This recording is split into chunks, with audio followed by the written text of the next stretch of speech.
Hello student, welcome back to my channel Samrat academy. Student 2024 board exam वालों के लिए सबसे ज्यादा महत्वपूर्ण वीडियो है। साइंस का वायरल पेपर में लेकर आया हूं। 3 पेपर बताने वाला हूं। 824 कोड एबी, 824 कोड एफबी और 824 कोड डीडी।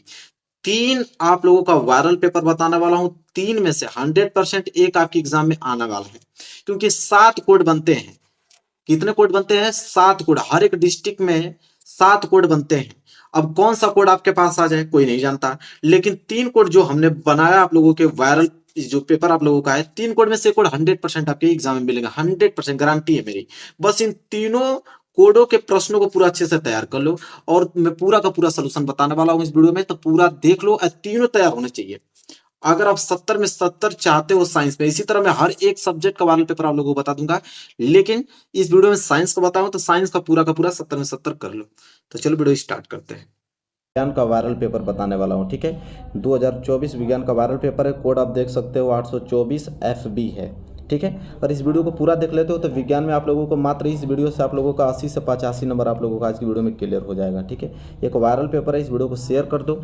जितने भी स्टूडेंट हैं लाइक कर देना। चैनल पर नहीं तो चैनल को सब्सक्राइब कर लेना। चलो इस पेपर को पूरा डिटेल हम लोग पूरा सोल्यूशन देखने वाले हैं। देखो यहाँ पे आप लोगों का जो इस बार पेपर होने वाले हैं उसमें भी आप लोगों का पैटर्न वही रहने वाले हैं। 3 घंटे 15 मिनट का आप लोगों का टोटल समय मिलेगा और 70 नंबर का आप लोगों का टोटल पूर्णांक रहेगा।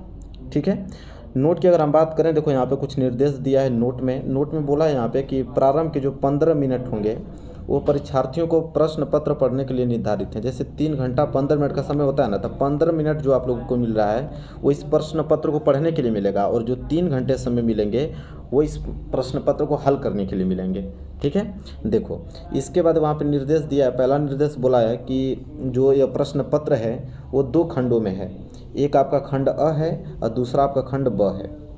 और दूसरा बोला है कि जो खंड अ है तथा खंड ब में 3 उपभाग हैं। उपभाग 1, 2, 3। जैसे बोला है कि खंड अ अलग है और खंड ब में 3 उपभाग हैं। एक आपका उपभाग पहला, एक दूसरा, एक तीसरा। मतलब एक फिजिक्स रहेगा, एक केमिस्ट्री रहेगा, एक बायोलॉजी रहेगा।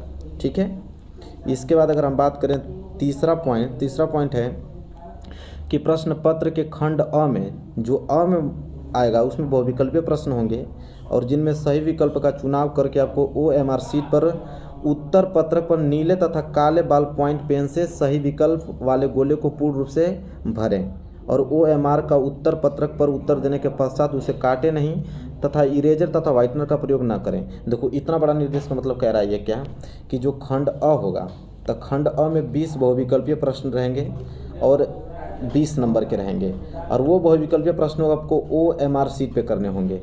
ठीक है, आपको OMR सीट मिलेगा।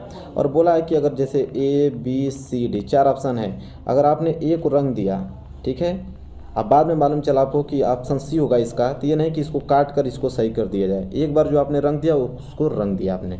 ठीक है, ये नहीं कि इरेजर और या वाइटनर का प्रयोग नहीं करना है। देखो बोला है यहाँ पे। इसके बाद अगर आगे हम बात करें खंड चौथा, देखो क्या बोला है कि खंड अ में जो है बहुविकल्पीय प्रश्न हेतु प्रत्येक प्रश्न के लिए 1 अंक निर्धारित है। मैंने शुरू में ही बोला आपको कि 20 बहुविकल्पीय प्रश्न रहेंगे और 1-1 नंबर करेंगे तो 20 नंबर के बहुविकल्पीय प्रश्न हो जाएंगे। चलो इसके बाद बोला है कि खंड ब में वर्णनात्मक प्रश्न होंगे जिसे आपको लिखना होगा। फिर आपका है कि प्रत्येक प्रश्न के सम्मुख उसके जो निर्धारित अंक दिए हैं, मतलब हर एक प्रश्न के आगे आपको बता दिया जाएगा कि ये प्रश्न कितने नंबर का है। इसके बाद खंड ब के प्रत्येक उपभाग के सभी प्रश्न एक साथ करना आवश्यक है। प्रत्येक उपभाग नए पृष्ठ से प्रारंभ किए जाएं। कह रहा है कि खंड ब में 3 उपभाग है ना, तो तीनों उपभाग के प्रश्न करना अनिवार्य है। इसके बाद यहाँ पे लास्ट बोल ही दिया है कि सभी प्रश्न अनिवार्य हैं। चलो यहाँ से, ये तो निर्देश था, अब यहाँ से पेपर आप लोगों का स्टार्ट होता है। देखो क्या है, खंड अ बहुविकल्पीय प्रश्न उपभाग पहला। देखो उपभाग पहला में पहला प्रश्न बोला है कि एक लेंस की जो क्षमता है वो -2.5 डायोप्टर है। लेंस की फोकस दूरी तथा प्रकृति पूछ रहा है, और ऑप्शन भी दिया है यहाँ पे। ऑप्शन पहला 40 सेंटीमीटर अवतल, 40 सेंटीमीटर उत्तल, 4 सेंटीमीटर अवतल, 4 सेंटीमीटर उत्तल। देखो एक बात समझो, जब लेंस की क्षमता यहाँ पे माइनस में दे दिया तो माइनस में क्या होता है आपका अवतल लेंस होता है, तो ये उत्तल ये उत्तल, ये दोनों तो आंसर होगा ही नहीं, बचा ये दोनों। अब इसी दोनों में से कोई ना कोई एक आंसर होगा। पूछा क्या है हमसे यहाँ पे मेरे प्यारे बच्चों, फोकस दूरी। ठीक है, तो फोकस दूरी बराबर क्या होता है, तो F बराबर आपका फार्मूला होता है 100/P। ठीक है। तो यहाँ पे क्या हो जाएगा आपका 100 और पी का वैल्यू दिया है यहाँ पे क्षमता -2.5 डायोप्टर, और -2.5 से भाग दोगे तो आ जाएगा आपका -40, मतलब यह बराबर क्या आ जाएगा -40। तो -40 का मतलब माइनस क्यों लगा है, अवतल दर्पण है, इसलिए क्या हो जाएगा 40 सेंटीमीटर अवतल। पहला ऑप्शन इस प्रश्न का राइट आंसर हो जाएगा। ठीक है, पहला ऑप्शन क्लिक कर लो। चलो दूसरा प्रश्न देखो क्या है। दूसरा प्रश्न यहाँ पे बोला है कि यदि विद्युत शक्ति जो है P से दर्शाया गया है तथा प्रतिरोध को R से व्यक्त किया जाता है तो विद्युत धारा व्यक्त होती है। ठीक है, अगर P को शक्ति से निरूपित कर रहा है और R को प्रतिरोध से, तब धारा पूछ रहा है। देखो मेरे प्यारे बच्चों, एक फार्मूला होता है आप लोगों का, उसी से फार्मूला बना है, P = I² R होता है ये फार्मूला। अगर मैं यहाँ से I² निकालूँ तो I² बराबर क्या हो जाएगा P/R। अगर मैं I का वैल्यू निकालूँ तो ये जो वर्ग है उधर जाएगा तो वर्गमूल में हो जाएगा, मतलब करड़ी में P/R हो जाएगा। मतलब यहाँ पे धारा जो आ जाएगा I बराबर वो आ जाएगा करड़ी में P/R। चौथा ऑप्शन है तो ऑप्शन नंबर डी। देखो ऑप्शन नंबर डी इस प्रश्न का राइट आंसर हो जाएगा P/R। यहाँ तक क्लियर हो गया। चलो अगला प्रश्न देखो। अगला प्रश्न है प्रश्न नंबर तीसरा। प्रश्न नंबर तीसरा क्या है, बोला है कि प्रकाश की चाल माध्यम 1 व माध्यम 2 में क्रमशः V1 तथा V2 हो तो माध्यम 1 का अपवर्तनांक माध्यम 2 के सापेक्ष होता है। देखो माध्यम 1 का अपवर्तनांक माध्यम 2 के सापेक्ष होता है तो इसका हो जाएगा आपका V2/V1। अगर यही पूछता आपका कि माध्यम 2 का अपवर्तनांक माध्यम 1 के तो ऑप्शन नंबर पहला हो जाता V1/V2, लेकिन इसका राइट आंसर क्या होगा V2/V1, क्योंकि यहाँ पे बोला है कि जो माध्यम 1 का जो अपवर्तनांक है वो 2 के सापेक्ष पूछा है। ठीक है, तो सापेक्ष वाला ऊपर होता है तो V2/V1 हो जाएगा। चलो अगला देखो प्रश्न नंबर चौथा है, क्या है, कह रहा है कि इनमें से कौन सा कथन असत्य है, गलत कौन सा है। जैसे पहला बोला कि चुंबकीय जो चुंबकीय क्षेत्र रेखाएं होती हैं वो चुंबक के उत्तरी ध्रुव से प्रकट होती हैं। बिल्कुल उत्तरी ध्रुव से प्रकट होती हैं, दक्षिण ध्रुव पर समाप्त होती हैं, ये मतलब सही है। दूसरा है कि चुंबकीय क्षेत्र रेखाएं जो होती हैं चुंबक के भीतर दक्षिणी ध्रुव से उत्तर की ओर होती हैं, ये भी कथन सही है। बोला है कि तीसरा चुंबकीय क्षेत्र रेखाएं परस्पर एक दूसरे को प्रतिच्छेद करती हैं, नहीं, बिल्कुल नहीं, यही गलत होगा, क्योंकि चुंबकीय क्षेत्र रेखाएं एक दूसरे को प्रतिच्छेद नहीं करती हैं, ये बोला है कि करती हैं। हम असत्य छांटना था, इसलिए ऑप्शन नंबर सी इस प्रश्न का राइट आंसर हो जाएगा। ठीक है, यहाँ तक क्लियर हो गया आप लोगों को। चलिए आगे बात करें प्रश्न नंबर पाँचवा है कि इनमें से किस दर्पण का जो दृष्टीय क्षेत्र है अधिकतम होता है। इनमें से किस दर्पण की दृष्टीय क्षेत्र अधिकतम होता है, उत्तल दर्पण का, समतल दर्पण, अवतल दर्पण के उपयुक्त में से कोई नहीं। ठीक है मेरे प्यारे बच्चों, इसका राइट आंसर हो जाएगा ऑप्शन नंबर है, क्योंकि उत्तल दर्पण का जो दृष्टीय क्षेत्र होता है वो क्या होता है, अधिकतम होता है। आगे अगर हम बात कर लेते हैं प्रश्न नंबर 6, देखो प्रश्न नंबर 6 है कि R व 2R उनके प्रतिरोधों को श्रेणी क्रम में जोड़ने पर कुल प्रतिरोध R1 तथा समांतर क्रम में जोड़ने पर R2 हो, तब बताइए कि R1/R2 का संबंध क्या होगा, रेशियो। तो देखो यहाँ पे सिंपल हम बताएं, देखो R व R2 को श्रेणी क्रम में जोड़ा है, तो श्रेणी क्रम की अगर बात करते हैं यहाँ से अगर R1 की वैल्यू निकालें तो R1 बराबर क्या हो जाएगा, श्रेणी क्रम में क्या होता है R + 2R बराबर क्या आ जाएगा 3R। ठीक है, तो यहाँ पे एक चीज़ तो मालूम चल गया कि R1 का वैल्यू आ गया क्या 3R, क्या आ गया 3R।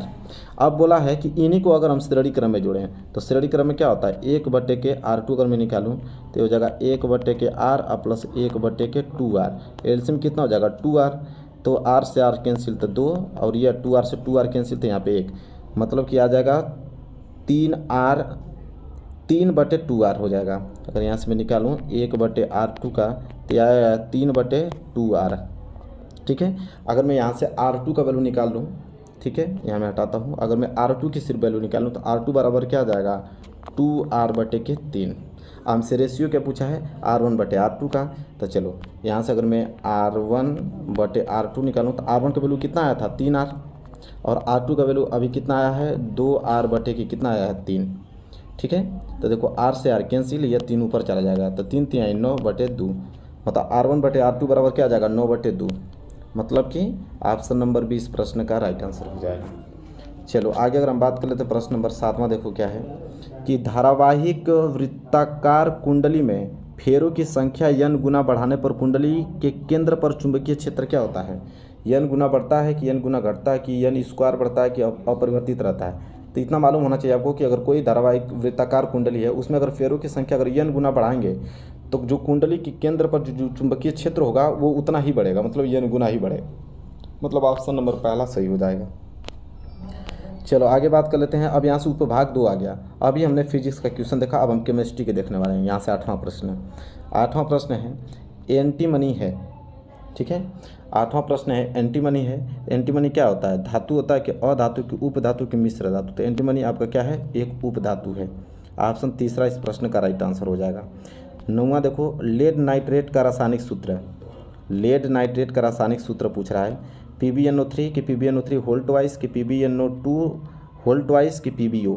तो लेड नाइट्रेट का जो सूत्र होता है मेरे प्यारे बच्चों होता है PbNO3 होल ट्वाइस होता है, मतलब ऑप्शन बी जो इस प्रश्न का राइट आंसर हो जाएगा। चलो ये भी प्रश्न क्लियर हो गया। आगे अगर हम बात करें प्रश्न नंबर 10वां, देखो क्या है कि निम्नलिखित में से असंतृप्त हाइड्रोकार्बन है। निम्नलिखित में से असंतृप्त हाइड्रोकार्बन देखो C2H6 C2H4 कि CH4 कि C3H8, ठीक है। तो असंतृप्त हाइड्रोकार्बन पूछ रहा है ना, तो ये हो जाएगा आपका ऑप्शन नंबर बी C2H4, ठीक है, जिसका रेशियो 1:2 बने, 2 कम 2 2 दूनी के 4 असंतृप्त हाइड्रोकार्बन कहलाता है। चलो 11वां प्रश्न देखो, प्रोपेनल में क्रियात्मक समूह है। प्रोपेनल, ठीक है, मतलब एल्डिहाइड पूछ रहा है। प्रोपेनल में क्रियात्मक समूह होता है तो हो जाएगा आपका ऑप्शन नंबर ए पे क्लिक कर दो CHO, ठीक है। चलो आगे बात करते हैं प्रश्न नंबर 12। एसिटिक अम्ल का जो IUPAC नाम क्या होता है? अगर एसिटिक अम्ल का IUPAC नाम अगर पूछे तो इसका राइट आंसर हो जाएगा ऑप्शन नंबर बी, क्योंकि एसिटिक अम्ल का जो IUPAC नाम होता है एथेनोइक अम्ल, ठीक है। चलो आगे बात कर लेते हैं प्रश्न नंबर 13वां। एक तत्व के क्लोराइड का सूत्र अगर MCl2 है तो उसके अगर ऑक्साइड का अगर हम सूत्र बनाएं तो ऑक्साइड का सूत्र बनाएंगे तो हो जाएगा आपका MO, ऑप्शन नंबर दूसरा। चलो अब उपभाग तीसरा, यहाँ से बायोलॉजी के प्रश्न स्टार्ट होंगे। 14वां प्रश्न, निम्नलिखित में से कौन सा उत्पादक है? चिड़िया, जंगली जानवर, पालतू जानवर के हरे पौधे, ठीक है। तो यहाँ पे उत्पादक पूछा है कि कौन सा उत्पादक इसमें से है, तो हो जाएगा ऑप्शन नंबर डी, हरे पौधे जो है वो क्या हैं? उत्पादक है।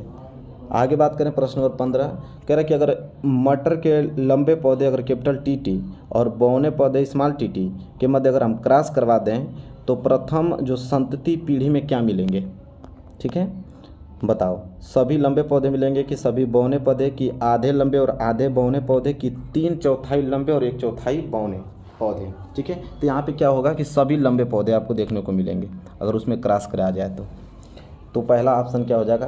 Right answer. चलो आगे अगर हम बात करें 16वां प्रश्न कि निम्नलिखित में से कौन सा जोड़ा जो है वो प्रकाश संश्लेषण के विक्रिया में प्रयोग किया जाता है? कार्बन डाइऑक्साइड एवं ऑक्सीजन कि जल एवं ऑक्सीजन कि जल एवं कार्बन डाइऑक्साइड कि कार्बन डाइऑक्साइड एवं नाइट्रोजन। बताना इसमें से कौन सा ऐसा जोड़ा है जो प्रकाश संश्लेषण की अभिक्रिया जब होती है तो उसमें सहायता किया जाता है, उसके अनुसार प्रकाश संश्लेषण क्रिया होती है। मेरे प्यारे बच्चों हो जाएगा आप लोगों का एक तो जल और दूसरा आपका कार्बन डाइऑक्साइड, तीसरा ऑप्शन राइट आंसर हो जाएगा। 17वां प्रश्न देखो क्या है कि समान एक लिंगी नर पुष्प में नहीं पाया जाता है। बताओ, वायदल, पंखुड़ी की पुंकेसर की वार्तिकाग्र। अगर एक समान एक लिंगी नर पुष्प में नहीं पाया जाता है ये पूछ रहा है तो है आप लोगों का वार्तिकाग्र, मतलब कि ऑप्शन नंबर डी इस प्रश्न का राइट आंसर हो जाएगा। इसके आगे अगर हम बात करें अगला प्रश्न तो प्रश्न नंबर 18वां जो है वो है कि इंसुलिन स्रावित होता है। जो इंसुलिन होता है वो क्या स्रावित करता है? थायराइड ग्रंथि द्वारा कि अग्नाशय द्वारा कि पीयूष ग्रंथि द्वारा कि वृषण द्वारा, मतलब किनके द्वारा इंसुलिन स्रावित होता है ये प्रश्न पूछ रहा है हमसे। तो वो होता है आपका अग्नाशय के द्वारा। अग्नाशय के द्वारा कौन सा इंसुलिन स्रावित होता है, ठीक है। चलो 19वां प्रश्न देखो, जैव विकासवाद के सिद्धांत को प्रतिपादित कौन किया? तो सिंपल जवाब होगा चार्ल्स डार्विन, इतना सिंपल है, चार्ल्स डार्विन पहला ऑप्शन। आगे अगर हम बात करें प्रश्न नंबर 20वां लास्ट बहुविकल्पीय प्रश्न है कि जीवाश्म ईंधन जलने पर क्या देता है? अगर कोई जीवाश्म ईंधन वो जलेगा तो क्या मिलेगा उसको? कार्बन डाइऑक्साइड कि नाइट्रोजन के ऑक्साइड कि सल्फर के ऑक्साइड के उपयुक्त सभी। इतना बता दूं आपको कि जीवाश्म ईंधनों को अगर आप जलाते हैं तो वो कार्बन डाइऑक्साइड भी देता है और नाइट्रोजन के ऑक्साइड भी निकलता है उसमें से, सल्फर के ऑक्साइड, इसलिए क्या हो जाएगा? उपयुक्त सभी, मतलब ऑप्शन नंबर डी इस प्रश्न का राइट आंसर हो जाएगा। देखो ये तो बहुविकल्पीय प्रश्न था। अब यहाँ से खंड ब स्टार्ट होगा और खंड ब में भी आपका उपभाग पहला, उपभाग दूसरा, उपभाग तीसरा रहेगा। उसी तरह फिजिक्स केमिस्ट्री मैथ, अरे फिजिक्स केमिस्ट्री बायो, सॉरी। देखो यहाँ पे उपभाग में पहला जो कि 4 नंबर के लिए पहला प्रश्न पूछा है कि एक अवतल दर्पण से किसी वस्तु का आभासी प्रतिबिंब प्राप्त करने के लिए किरण आरेख बनाइए और इस दर्पण का कोई एक उपयोग लिखिए। बहुत ज़्यादा इंपॉर्टेंट प्रश्न है और 4 नंबर ये प्रश्न आप लोगों को दिलाएगा। कितने नंबर? 4 नंबर आप लोगों को इस प्रश्न से मिलेंगे। बहुत इंपॉर्टेंट प्रश्न तैयार कर लेना। अगर पूरा वीडियो चाहते हो तो कमेंट करना, इसका पूरा सलूशन बता दूंगा। ऑब्जेक्टिव क्वेश्चन का तो सलूशन बता दिया, इसका भी लिख के बता दूंगा आप लोगों को। दूसरा प्रश्न देखो, ये सारे प्रश्न तैयार कर लेना कि किसी प्रिज्म में से अगर श्वेत प्रकाश के विक्षेपण की क्रिया को चित्र द्वारा समझाइए। कह रहा कोई अगर यहाँ पे प्रिज्म है, उसे जब एक श्वेत प्रकाश किरण जाती है तो 7 रंगों में व्यक्त हो जाती है, वर्ण विक्षेपण हो जाता है उसका। तो यही पूछ रहा है कि चित्र बनाकर समझाइए 4 नंबर के लिए। अगला प्रश्न तीसरा है जो कि आप लोगों के 4 नंबर का ही है कि ओम का नियम क्या है और विद्युत परिपथ की सहायता से नियम के सत्यापन को भी समझाने के लिए बोला है और यहाँ से आपको 4 नंबर दिए जाएंगे। ये भी बहुत इंपॉर्टेंट प्रश्न है, ठीक है। इसको ढूंढ के लिख लेना, नहीं आता है कमेंट करना, इसका पूरा सलूशन मैं आप लोगों को दे दूंगा। चौथा प्रश्न देखो कि विद्युत चुंबकीय प्रेरण की घटना क्या है और इस घटना से संबंधित आपको फैराडे के प्रयोग को समझाना है, ठीक है। अब चौथा में क्या है कि चौथा प्रश्न जो है वो आप लोगों को कितने नंबर का है? 6 नंबर का। लेकिन अगर चौथा प्रश्न नहीं आता है तो अथवा करके एक प्रश्न दिया है कि अगर ये प्रश्न नहीं आ रहा है तो आप ये वाला कर सकते हो कि किसी परिनालिका में प्रवाहित विद्युत धारा के कारण उत्पन्न चुंबकीय क्षेत्र को चित्र द्वारा समझाइए। मतलब दोनों में से कोई एक ही प्रश्न आपको करना है। चौथा जो प्रश्न है, चौथा में से या तो ये वाला करो या तो ये वाला करो, दोनों में से कोई एक करोगे तो 6 नंबर आपको मिल जाएगा।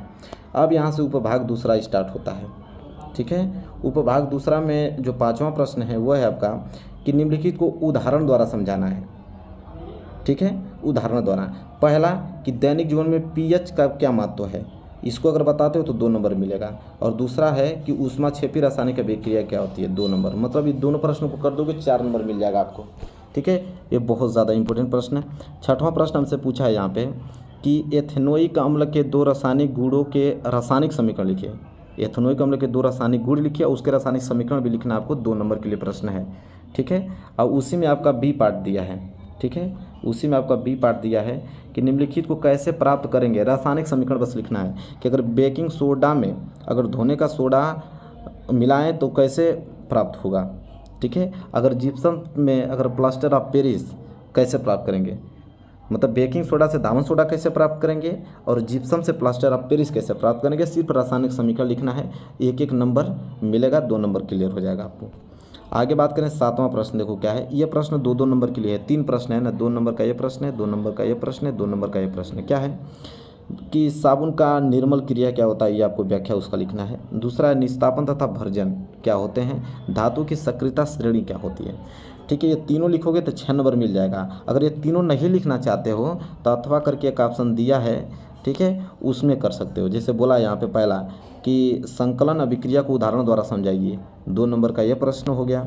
फिर दिया है कि आधुनिक आवर्त सारणी को विशेषता लिखिए, 2 नंबर का ये प्रश्न। तीसरा सीनाबार से जो मरकरी प्राप्त करने का रासायनिक समीकरण लिखना है, 2 नंबर। तो या ऊपर वाला 3 प्रश्न कर लो 2-2 नंबर मिल जाएंगे, या तो नीचे वाला 3 प्रश्न कर लो 2-2 नंबर मिल जाएंगे, ठीक है। अगला प्रश्न देखो, प्रश्न नंबर यहाँ पे 8वां और उपभाग तीसरा। 8वां देखो 4 प्रश्न है 1-1 नंबर के कि पादप में जाइलम का एक प्रमुख कार्य लिखना है, 1 नंबर मिल जाएगा। दूसरा कि शरीर के किस अंग में कॉपर टी स्थापित किया जाता है। और तीसरा कि मेंडल ने किस पौधे पर अपना प्रयोग किया था, मटर। सबको मालूम है। समझात अंगों के उदाहरण दीजिए, 1 नंबर। या मतलब चारों प्रश्न करोगे तो 4 नंबर मिल जाएंगे 1-1 नंबर से। 9वां प्रश्न जो है वो आप लोगों का 4 नंबर का है कि मनुष्य के दोहरे परिसंचरण की व्याख्या कीजिए, 4 नंबर आपको दिया जाएगा इस प्रश्न से। और 10वां प्रश्न है कि निम्नलिखित पर संक्षिप्त टिप्पणी लिखिए, 4 नंबर। मतलब प्राकृतिक संसाधन का संरक्षण, 2 नंबर यहाँ से मिलेगा। और पुनरुद्भवन क्या होता है, यहाँ से 2 नंबर। मतलब 10वां में 2 प्रश्न है, 2-2 नंबर का, 4 नंबर क्लियर हो जाएगा।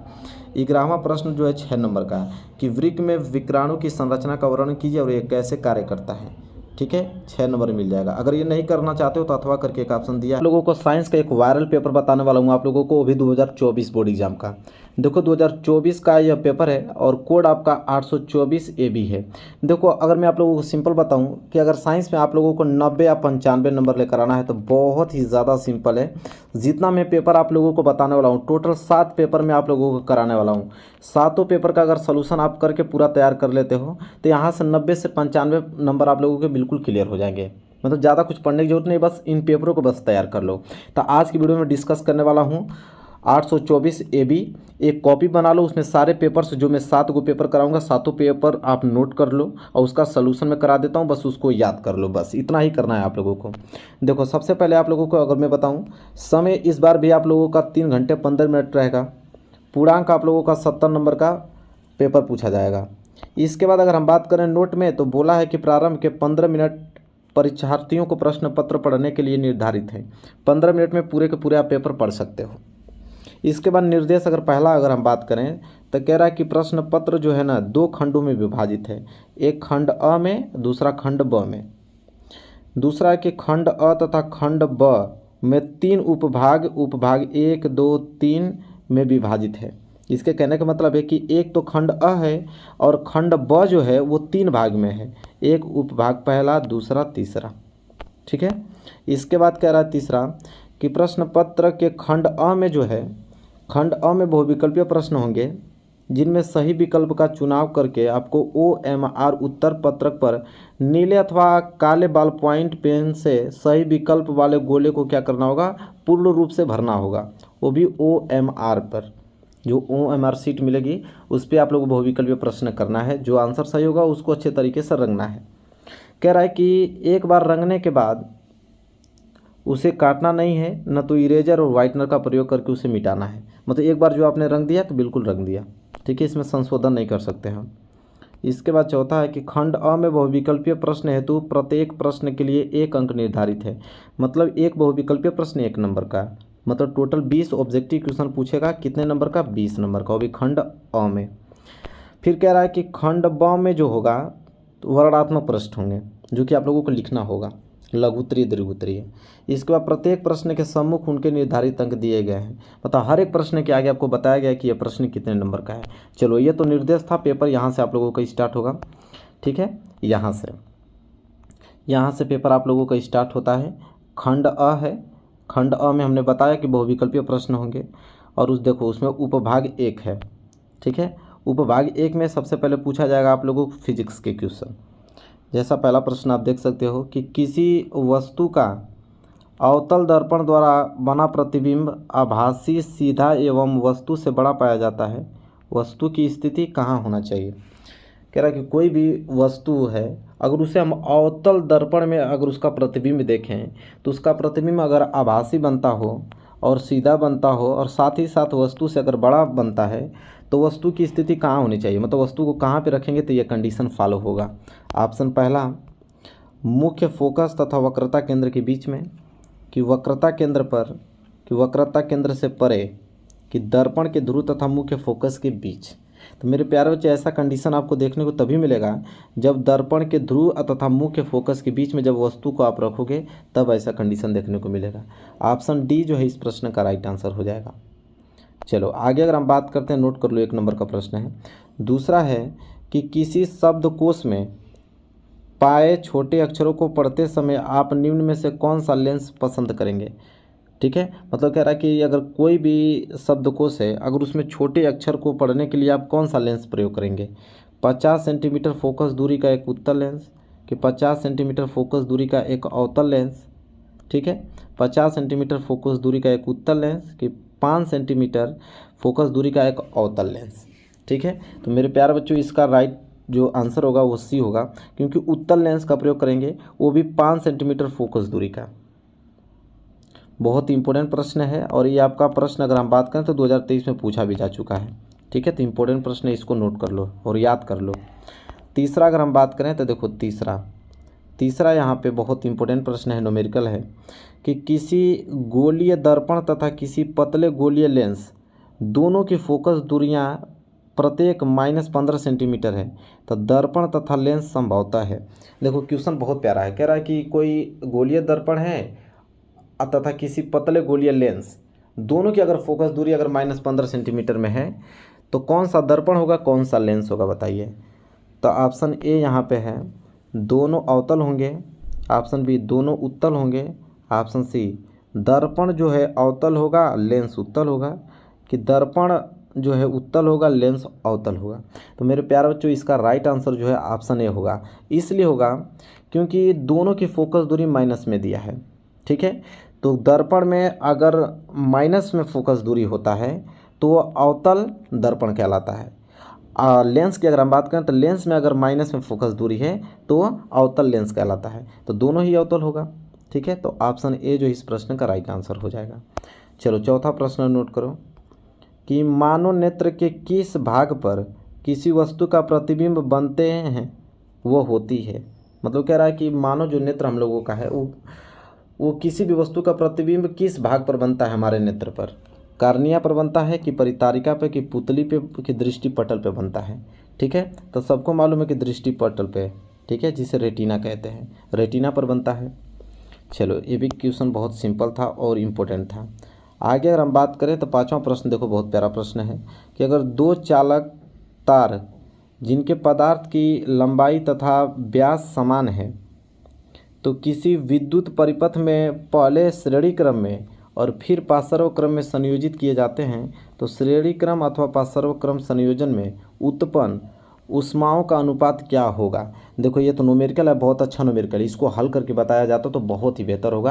हालांकि मैं ऑप्शन बता देता हूँ, सी जो इस प्रश्न का राइट आंसर होगा। लेकिन जब मैं न्यूमेरिकल कराऊंगा तो इस प्रश्न को जरूर लेकर मैं इसके हल करके बताऊंगा, क्योंकि प्रश्न बहुत ज़्यादा इंपॉर्टेंट है। हालांकि इसको रट जाना है कि 1/4 इसका जो है रेशियो आएगा। हालांकि इसका रूल मैं आप लोगों को बता दूंगा, इसका मेथड बहुत अच्छा होता है इसको लगाने का तरीका। चलो छठवां प्रश्न देख लो कि लघु परिपथ के समय परिपथ में विद्युत धारा का मान क्या होता है। अगर लघु परिपथ है उस समय परिपथ में जो विद्युत धारा का मान होगा वो क्या होता है। बहुत कम हो जाता है कि परिवर्तित नहीं होता है कि बहुत अधिक बढ़ जाता है कि निरंतर परिवर्तित होता है, ठीक है। तो मेरे प्यारे बच्चों, लघु परिपथ के समय जो परिपथ में विद्युत धारा का मान जो होता है वो होता है बहुत अधिक बढ़ जाता है। क्या होता है? बहुत अधिक बढ़ जाता है, मतलब बहुत फास्ट हो जाता है। चलो आगे बात करते हैं। सातवां प्रश्न देख लो कि विद्युत धारा उत्पन्न करने की युक्ति को कहते हैं जनित्र कहते हैं कि गैल्वानोमीटर की एमीटर की मोटर, ठीक है। बताओ, बहुत इंपॉर्टेंट है। विद्युत धारा उत्पन्न करने की जो युक्ति है वो क्या कहलाती है? तो जनित्र कहलाती है। ऑप्शन ए जो है इस प्रश्न का राइट आंसर हो जाएगा। चलो अब यहाँ पे उपभाग 2 देखो। उपभाग 2 में क्या है कि अब यहाँ पे केमिस्ट्री के क्वेश्चन आ गया। केमिस्ट्री के क्वेश्चन है, जैसे कह रहा है कि ऊपर दी गई अभिक्रिया किस प्रकार की है। मतलब कि यहाँ पे फेरस ऑक्साइड है और उसकी एल्युमिनियम से अभिक्रिया करा रहे हैं तो एल्युमिनियम ऑक्साइड और Fe लोहा प्राप्त हो रहा है। तो अब इस अभिक्रिया को देखकर आपको बताना है कि कौन सी अभिक्रिया है, इसमें संयोजन अभिक्रिया है कि द्विविस्थापन अभिक्रिया कि यहाँ पे वियोजन अभिक्रिया कि विस्थापन अभिक्रिया, ठीक है। तो मेरे प्यारे बच्चों, जैसा कि रिएक्शन एक बार फिर हम दिखाएं तो देखो यहाँ पे दोनों का जब रिएक्शन हो रहा है तो आपको देखने को क्या मिला है कि जब एल्युमिनियम इसके साथ अभिक्रिया कर रहा है तो एल्युमिनियम तो ऑक्सीजन को लेकर यहाँ पे हो और ऑक्सीजन से Fe को अलग कर दिया, ठीक है। मतलब अधिक अभिक्रियाशील वाला तत्व कम अभिक्रियाशील वाले तत्व को उसके यौगिक में से अगर उसको अलग कर देता है तो जो वह अभिक्रिया कहलाती है वो हमेशा विस्थापन अभिक्रिया कहलाती है, क्योंकि उसको विस्थापित कर देता है, ठीक है। चलो आगे बात करें। 9वां प्रश्न देखो। 9वां प्रश्न है कि एक भूरे रंग का अगर चमकदार तत्व यक्स है कोई भी, अगर उस तत्व यक्स को अगर वायु की उपस्थिति में अगर गर्म करते हैं तो वह काला हो जाता है, तो इस तत्व का नाम क्या होगा, ठीक है। कह रहा कोई भी भूरे रंग का चमकदार तत्व है जिसका नाम यक्स है, उसी का नाम पूछा है कि क्या है। अगर उसको हम वायु की उपस्थिति में अगर गर्म करेंगे तो वह काला हो जाता है। तो तत्व का नाम पूछ रहा है, वो कापर होगा कि जिंक होगा कि सल्फर होगा कि इनमें से कोई नहीं। सबको मालूम है कि कापर होगा, क्योंकि कापर को जब हम वायु की उपस्थिति में गर्म करते हैं तो काला पड़ जाता है। कोई भी कापर का तार ले लीजिएगा, जलाइएगा तो देखिएगा उस पर कार्बन काला पर जम जाता है। चलो अगर हम बात करें यहाँ पे अगला प्रश्न नंबर 10वां कि शुद्ध जल का पीएच मूल्य कितना होता है। मतलब पीएच मान कितना होता है शुद्ध जल, बिल्कुल प्योर अगर आपका जल है तो उसका पीएच मान क्या होगा? 0, 1 कि 7 कि 14। तो सबको मालूम है कि 7 होगा, क्योंकि जब शुद्ध जल होता है ना तो उसका जो पीएच मूल्य होता है 7 होता है, क्योंकि वो उदासीन होता है, ठीक है। और उदासीन का पीएच मान 7 ही होता है। चलो बात करते हैं 11वां प्रश्न। 11वां यहाँ पे देखो अधातु है, ठीक है। इन चारों में से आपको बताना है कि अधातु कौन सा है, ठीक है। तो ऑप्शन बी जो है राइट आंसर हो जाएगा, ठीक है, अधातु। बाकी ये जो आप लोगों का सोडियम एल्युमिनियम सब ये जो हैं अधातु हैं। आगे हम अगर हम बात करें 12वां प्रश्न देख लो। निम्न में से कौन सी धातु जो है ऊष्मा की कुचालक है, ठीक है। ऊष्मा की कुचालक, पारा, सोडियम, सीसा कि लोहा, तो इसका राइट आंसर सी हो जाएगा, सीसा। ठीक है, ये भी बहुत सिंपल क्वेश्चन है। आगे बढ़ते हैं फटाफट, क्योंकि समय बहुत कम है, सारा पेपर हमको दिखाना है और आपको नोट करना है। अभी से कॉपी बना लो, इस पेपर को नोट करो, ठीक है। इसके बाद है कार्बन परमाणु की संयोजकता। सबको मालूम है कार्बन परमाणु की संयोजकता 4 होती है, ठीक है। मैं जल्दी जल्दी से आंसर अब बताता हूँ, ठीक है। बहुविकल्पीय प्रश्न है। देखो उपभाग तीसरा स्टार्ट हो गया, इसमें बायोलॉजी के प्रश्न रहेंगे। देखो पहला प्रश्न हम पढ़ते हैं कि वृक्कों का कार्य होता है, मतलब वृक्क जो होते हैं, वृक्क मतलब किडनी, किडनी का कार्य क्या होता है, तो ऑप्शन सी जो है राइट आंसर होगा, क्योंकि उत्सर्जन में जो टॉयलेट हम लोग करते हैं उत्सर्जन का ही कार्य होता है, वो कौन करता है, किडनी काम करता है, ठीक है। चलो बात करते हैं 15वां कि पत्तियों पर कलियां विकसित होती है। पत्तियों पर कलियां विकसित होती है, पुदीना में होती हैं कि आलू में होती हैं, कि अगर हम बात करें यहाँ पे कि बायोफिल्म में होती हैं कि इन सभी पर होती हैं, ठीक है। तो इसका राइट आंसर मेरे प्यारे बच्चों ऑप्शन सी होगा, बायोफिल्म। क्या होगा, बायोफिल्म। चलो 16वां प्रश्न देखो, आनुवंशिक विज्ञान के जनक, सबको मालूम है, इसमें कोई दो राय नहीं है, ग्रेगर कौन है, क्या आनुवंशिक पूछा ना, आनुवंशिक विज्ञान के जनक हाँ ग्रेगर जान मेंडल ही होंगे आनुवंशिक जनक। चलो ठीक है, ये भी क्लियर होगा। 17वां प्रश्न देखो, दो अगर डीएनए तंतु आपस में जुड़े होते हैं, सबको मालूम है कि वह हाइड्रोजन बंध से ही दो डीएनए आपस में जुड़ जाते हैं, ठीक है। हाइड्रोजन बंध द्वारा ही दो डीएनए तंतु जो है आपस में जुड़े होते हैं, तो डी वाला जो है इस क्वेश्चन का राइट आंसर हो जाएगा। 18वां प्रश्न जल्दी से नोट कर लो, मुकुलन द्वारा प्रजनन होता है, किस में होता है, तो मेरे प्यारे बच्चों बहुत बार पढ़ा चुका हूँ, अगली बार भी बहुत पढ़ा था, हाइड्रा में, ठीक है। चलो बात करें 19वां प्रश्न, मेंडल का प्रायोगिक पौधा था, मतलब कि कौन से पौधे पर मेंडल ने आनुवंशिक को जो नियम दिया था वो कौन सा पौधा था, तो उद्यान मटर था, ठीक है। बी वाला ऑप्शन जो है सही हो जाएगा। बात करें 20वां कि निम्न में से कौन सा एक मानव में मादा जनन तंत्र का भाग नहीं है।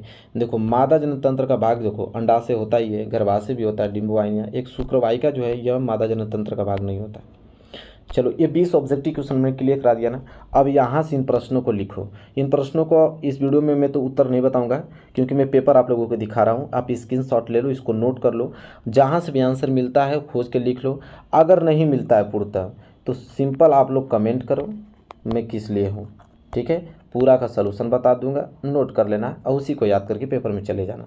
टोटल 7 पेपर कराऊंगा, 7 पेपर अगर तैयार है तो 90 नंबर आप लोगों को बिल्कुल फिक्स है, ये भी मैं आप लोगों को दावे के साथ कह सकता हूँ। चलो नोट करो। पहला कह रहा है कि किरण आरेख का उपयोग करके अवतल दर्पण द्वारा बने प्रतिबिंब की स्थिति एवं प्रकृति लिखिए, ठीक है। अवतल दर्पण की प्रकृति लिखना है और स्थिति। अगर हम वस्तु को कहाँ रखे हुए हैं, वक्रता केंद्र और फोकस के बीच रखेंगे, तो बताना है आप लोगों को अवतल दर्पण में कि अगर वक्रता केंद्र और फोकस के बीच अगर हम वस्तु को रखें तो उसका प्रतिबिंब कैसा बनेगा, स्थिति कैसी रहेगी, उसकी प्रकृति कैसी रहेगी, ठीक है। तो ये 2 नंबर के लिए क्वेश्चन है और 2 नंबर इसमें मिलेगा। ध्रुव और फोकस के बीच में रखेंगे तब उसका प्रतिबिंब और आकृति और प्रकृति कैसा होगा। टोटल 4 नंबर मिल जाएगा। तो अभी से मैं एक बात आप लोगों को बता देता हूँ, यहीं से आप दिमाग में नोट कर लो बात अभी मैं बता रहा हूँ कि देखो दर्पण में जो प्रतिबिंब बनता है, दर्पण तो 2 होता है, एक अवतल दर्पण एक उत्तल दर्पण, ठीक है। तो दर्पण में प्रतिबिंब की स्थिति और एक लेंस में भी होता है, लेंस में भी आप उत्तल लेंस अवतल लेंस होता है, उसमें भी प्रतिबिंब की स्थिति बनती है, कंडीशंस। ये दोनों कंडीशन आपको याद होना चाहिए, एकदम पूरा एकदम रटा होना चाहिए, ठीक है। वहाँ से क्वेश्चन बनना ही बनना तय है। देखो अभी 4 नंबर का आ गया ना पहले ही, तो इसलिए मैं बता रहा हूँ पूरा रट जाना है आप लोगों को। ये तो न्यूमेरिकल आप लोगों का है, नोट कर लो, मिल जाएगा आपकी किताब में, अन्यथा मैं सॉल्व करा दूंगा इसको। कि 5 सेंटीमीटर लंबाई की कोई वस्तु अगर 30 सेंटीमीटर वक्रता त्रिज्या के किसी दर्पण के सामने 20 सेंटीमीटर दूरी पर रखी है तो प्रतिबिंब की स्थिति प्रकृति तथा आकार ज्ञात कीजिए, ठीक है। हालांकि देखो ये भी क्वेश्चन बहुत इंपॉर्टेंट है, इतना याद रखना आप लोगों को मैं बता दूं कि 10 नंबर का न्यूमेरिकल तो पूछना ही पूछना, उसको 10 नंबर का न्यूमेरिकल देगा ही देगा, ठीक है। तो मैं आप लोगों को इंपॉर्टेंट न्यूमेरिकल हल करके बता दूंगा आप लोगों को। हालांकि आप स्क्रीनशॉट ले लो, मैं क्या पढ़ूँ आप स्क्रीनशॉट ले सकते हो, स्क्रीनशॉट ले लो। देखो 3 तक स्क्रीनशॉट ले लो। चौथा में जो है, चौथा में 2 प्रश्न है, या तो चौथा में ये वाला प्रश्न करो या तो ये वाला करो, ठीक है। कितना नंबर मिलेगा, 6 नंबर मिलेगा आपको, ठीक है। यहाँ से स्क्रीनशॉट ले लो, अन्यथा मैं एक बार पढ़ के सुना भी देता हूँ। कह रहा है कि नामांकित आरेख खींचकर किसी विद्युत जनित्र का मूल सिद्धांत तथा कार्य विधि स्पष्ट कीजिए और इसमें ब्रूसों का कार्य बताना है। ये देखो विद्युत जनित्र बहुत इंपॉर्टेंट टॉपिक है, इसको तो एकदम रटा होना चाहिए, 6 नंबर के लिए आता है। और अथवा करके विद्युत मोटर वाला। तो ये दोनों टॉपिक तैयार होना चाहिए, दोनों में से एक ही करना होता है। हालांकि दोनों तैयार रहेगा तो बहुत अच्छी बात है, एक विद्युत जनित्र वाला एक विद्युत मोटर वाला, तो दोनों में से कोई एक करोगे ना 6 नंबर मिल जाएगा। इसके बाद उपभाग देखो, यहाँ पे सेकेंड आ गया।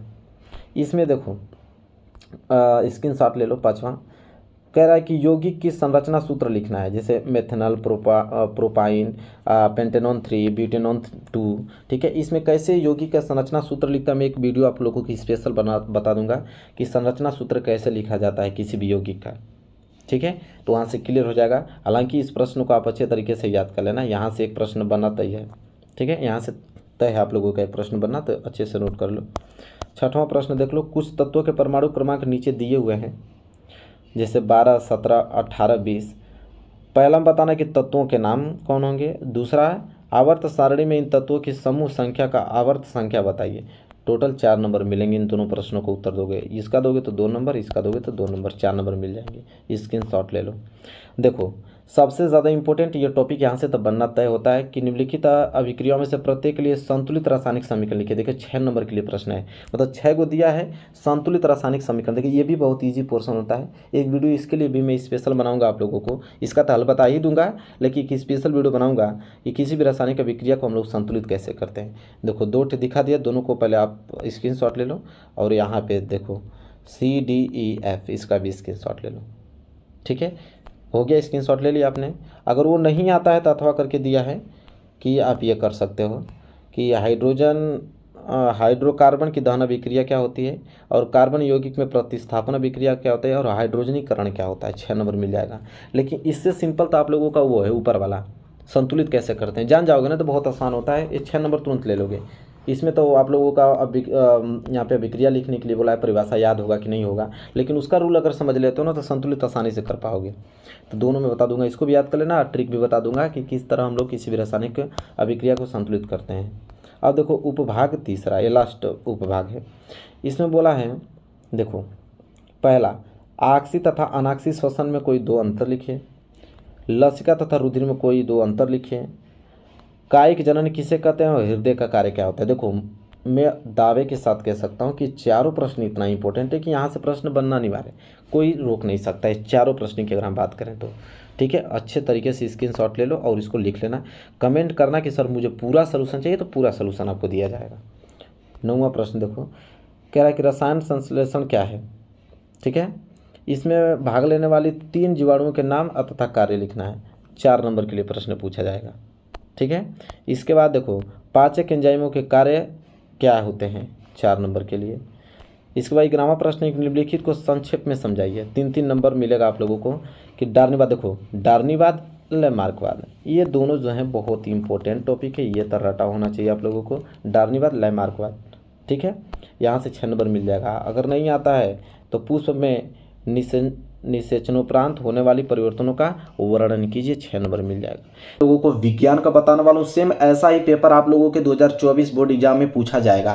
तो आज विज्ञान के मैं आप लोगों को पेपर बताने वाला हूँ, और ये भी मैं आपको बताऊंगा कि 2024 में आप लोगों का जो पूर्णांक है 70 नंबर का पूछा जाएगा, और साथ ही साथ समय कितने दिए जाएंगे आपके, 3 घंटे 15 मिनट का। एक वायरल पेपर, इसको जरूर तैयार कर लेना, इससे सारे क्वेश्चन आपके बोर्ड एग्जाम में पूछे जाएंगे। तो इसको पूरा का पूरा इस पेपर को सॉल्यूशन करके और अच्छे से याद कर लेना, और वीडियो को लाइक कर दो। चैनल पे नए तो चैनल को जरूर सब्सक्राइब कर लेना। यहाँ पे कुछ निर्देश दिए गए हैं, निर्देश यहाँ पे आप लोग पढ़ लीजिएगा। ठीक है, निर्देश में कुछ खास नहीं है, 2-3 चीज़ों के बात किया गया है, जैसे मैं सुना भी देता हूँ। जैसे 15 मिनट जो होगा ना, आप लोगों को प्रश्न पत्र पढ़ने के लिए निर्धारित है, और यह प्रश्न पत्र खंड अ और ब में विभाजित है। ठीक है, खंड अ तथा ब 3 उपखंड दिए रहेंगे, एक क ख ग, मतलब फिजिक, केमिस्ट्री, बायो के दिए रहेंगे। और कह रहा है कि खंड अ में जो है बहुविकल्पीय प्रश्न दिए रहेंगे, और उसका उत्तर आपको OMR शीट पे करना होगा, वो भी नीले अथवा काले बाल पेन से भरना होगा। और वही कह रहा है कि खंड अ में जो बहुविकल्पीय प्रश्न रहेंगे, एक प्रश्न के लिए 1 अंक निर्धारित है, मतलब टोटल 20 क्वेश्चन है, तो कितने नंबर मिल जाएंगे आपके, 20 नंबर। 20 क्वेश्चन 20 नंबर के।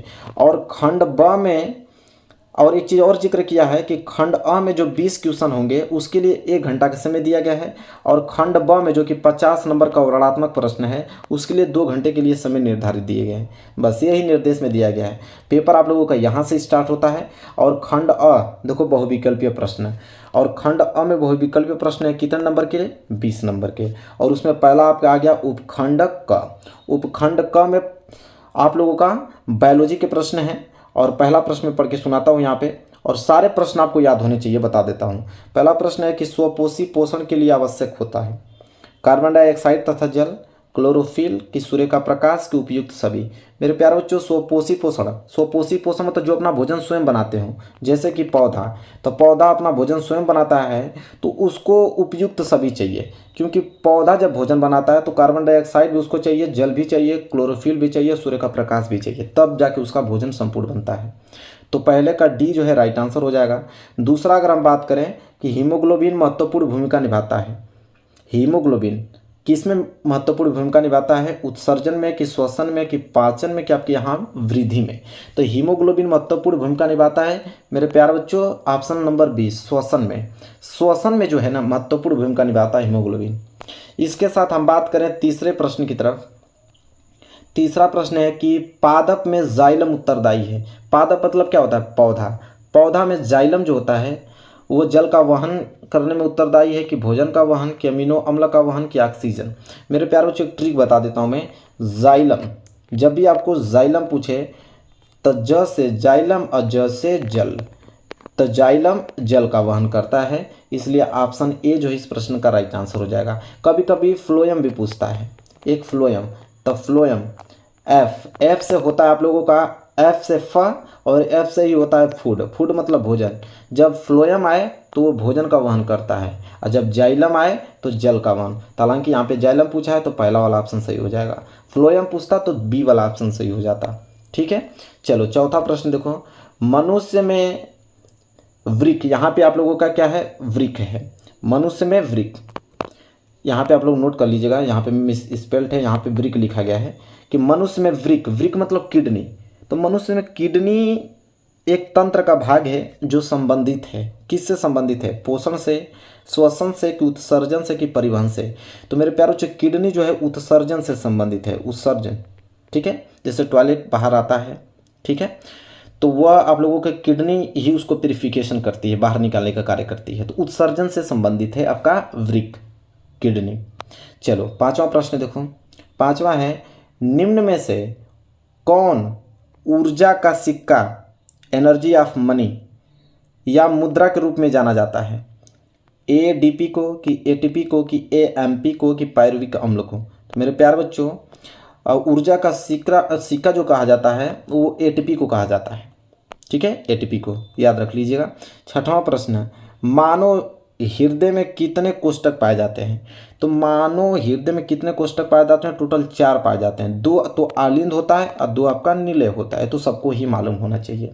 तो देखो उपखंड क समाप्त हो गया, जिसमें 6 क्वेश्चन थे किसके? बायोलॉजी के। ठीक है, अब यहाँ से उपखंड ख स्टार्ट होगा, और उपखंड ख में अब कौन से क्वेश्चन रहेंगे? फिजिक्स के। किसके क्वेश्चन रहेंगे? फिजिक्स के। 7वां प्रश्न क्या है? प्रतिरोध का मात्रक होता है ओम, कि ओम प्रति मीटर, कि ओम मीटर, कि मीटर प्रति ओम? चौथा ऑप्शन दिया है, तो 7वें का पहला ऑप्शन सही हो जाएगा, क्योंकि सबको मालूम है कि प्रतिरोध का मात्रक क्या होता है? ओम होता है। पहला ऑप्शन सही हो जाएगा। बात कर लेते हैं 8वां प्रश्न। 8वां प्रश्न देखिए क्या है। 8वां प्रश्न यह है मेरे प्यारे बच्चों कि किसी विद्युत धारावाही सीधी लंबी परिनालिका के भीतर चुंबकीय क्षेत्र शून्य होता है, कि इसके सिरों की ओर जाने पर घटता है, कि इसके सिरों की ओर जाने पर बढ़ जाता है, कि सभी बिंदुओं पर समान होता है? ठीक है, तो मेरे प्यारे बच्चों इसका ऑप्शन डी हो जाएगा, सभी बिंदुओं पर समान होता है। किसी विद्युत धारावाही सीधी लंबी परिनालिका के भीतर जो चुंबकीय क्षेत्र होता है वो सभी बिंदुओं पर समान होता है। इसको आप याद कर लेना, बहुत इंपॉर्टेंट प्रश्न है। इसके बाद 9वां प्रश्न देखो क्या है कि एक गतिमान आवेशित कण उत्पन्न करता है। कोई एक कण है, गतिमान आवेशित कण, वो क्या उत्पन्न करता है? केवल चुंबकीय क्षेत्र, कि केवल विद्युत क्षेत्र की चुंबकीय व विद्युत क्षेत्र दोनों कि इनमें से कोई नहीं। तो मेरे प्यारे बच्चों दोनों आप लोगों का अगर हम बात करें तो चुंबकीय क्षेत्र और विद्युत क्षेत्र दोनों वो उत्पन्न करता है। कोई ये गतिमान आवेशित कण है तो वो दोनों उत्पन्न करेगा, चुंबकीय क्षेत्र भी और साथ ही साथ विद्युत क्षेत्र भी। चलो 10वां प्रश्न देखो, 10वां प्रश्न है यहाँ पे कि गर्म जल प्राप्त करने के लिए हम सौर जल तापक का उपयोग किस दिन नहीं कर सकते हैं? धूप वाले दिन, तो धूप वाले दिन तो जाहिर सी बात कर सकते हैं। गर्म दिन तो गर्म दिन वाले भी कर सकते हैं क्योंकि वहाँ पे हीटिंग होगी। और पवन वायु वाले दिन तो वायु वाले दिन भी कर सकते हैं क्योंकि हवा चलेगी लेकिन टेम्परेचर तो रहेगा ही रहेगा ना। किस दिन नहीं कर सकते हैं? तो बादल वाले दिन, क्योंकि बादल जो है सूर्य के प्रकाश को बिल्कुल ढक देंगे तो वहाँ पे ताप नहीं आ पाएगा। ठीक है, तो बी वाला ऑप्शन सही हो जाएगा।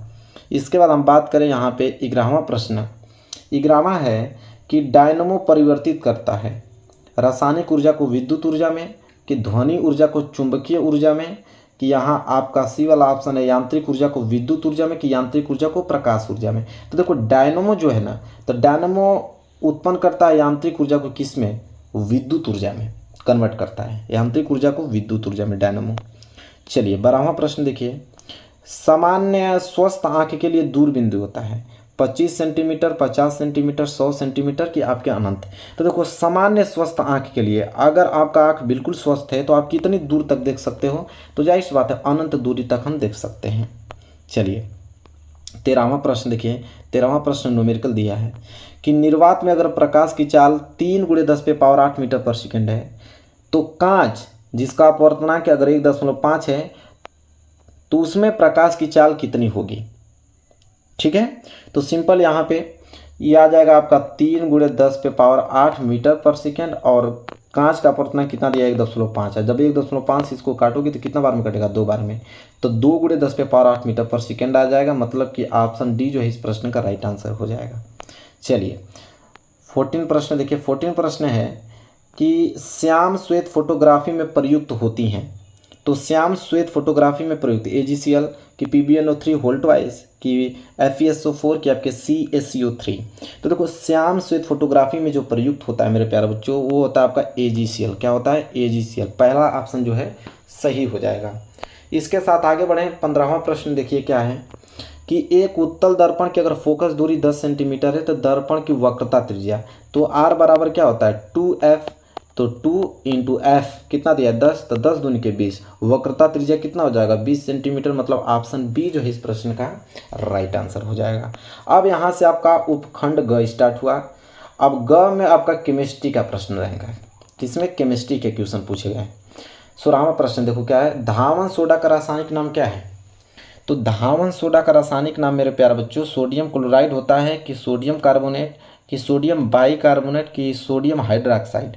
देखो धावन सोडा जो कपड़ा धोने वाला सोडा होता है उसका रासायनिक नाम मेरे प्यारे बच्चों सोडियम कार्बोनेट होता है। और एक खाने वाला सोडा आता है जिसे बेकिंग सोडा बोला जाता है, तो खाने वाले सोडा का होता है सोडियम बाइकार्बोनेट। लेकिन यहाँ पे हमको कौन सा पूछा है? धावन सोडा। तो धावन सोडा का क्या हो जाएगा? Sodium carbonate. चलिए बात कर लेते हैं 17वां प्रश्न क्या है कि निम्न में से कौन सी धातु जो है अम्ल से हाइड्रोजन विस्थापित नहीं करती है? तो देखो अम्ल से हाइड्रोजन विस्थापित वही नहीं कर सकती है जो हाइड्रोजन से कम अभिक्रियाशील हो। ठीक है, तो हाइड्रोजन से कम अभिक्रियाशील इन चारों ऑप्शनों में से कौन दिखाई दे रहा है? लोहा, कि जिंक, कि कापर, की यहाँ पे आपके मैग्नीशियम। तो देखो कापर, मात्र कापर एक ऐसा इसमें है जो कि हाइड्रोजन से कम अभिक्रियाशील है। तो कम अभिक्रियाशील वाला तत्व जो है वो अधिक अभिक्रियाशील वाला तत्व को कभी भी विस्थापित नहीं कर सकता है। तो क्या हो जाएगा? कापर। चलो 18वां प्रश्न देखो, कह रहा है Li विकर्ण संबंध दर्शाता है किसके साथ? सोडियम के साथ, कि पोटेशियम के साथ, एल्युमिनियम के साथ, कि मैग्नीशियम के साथ? तो Li विकर्ण जो संबंध दर्शाता है मेरे प्यारे बच्चों मैग्नीशियम के साथ दर्शाता है। ठीक है, ऑप्शन डी जो है इस प्रश्न का राइट आंसर होगा। और 19वां प्रश्न है कि एसिटिक अम्ल का IUPAC नाम है। तो एसिटिक अम्ल का IUPAC नाम एसिटिक अम्ल होता है, कि एथेनोइक अम्ल, कि मेथेनोइक अम्ल, के साथ ही साथ प्रोपेनोइक अम्ल होता है। तो बी वाला ऑप्शन सही होगा क्योंकि एसिटिक अम्ल का IUPAC नाम जो होता है मेरे प्यारे बच्चों वो होता है एथेनोइल अम्ल। क्या होता है? एथेनोइक अम्ल। यहाँ एथेनोइल नहीं है, एथेनोइक है, इसको एथेनोइक कर लीजिएगा, एथेनोइक अम्ल। चलिए लास्ट प्रश्न बहुविकल्पीय का देखते हैं 20वां प्रश्न कि H2S और H2SO4 या अम्लीय विलयन का पीएच मान, तो आगे ही बोल दिया कि अम्लीय, ये जो है अम्ल हैं, तो अम्ल का पीएच मान क्या होता है? 7 से कम होता है। और क्षारीय होता तो 7 से अधिक, उदासीन होता तो 7, सबको मालूम है।